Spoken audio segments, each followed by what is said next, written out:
Mummy काय ग?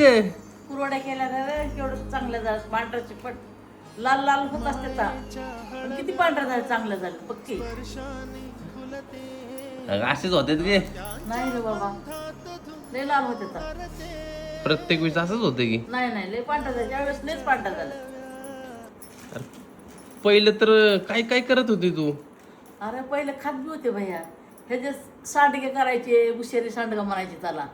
डाळीचा सांडगा करायचा, ह्याचा सांडगा करायचा, तांदळाच्या पट्ट्या करायच्या, शाबूच्या पापड्या करायच्या, शाबूचा खिस करायचा, बटाटन ती शाबू घालून करायचे.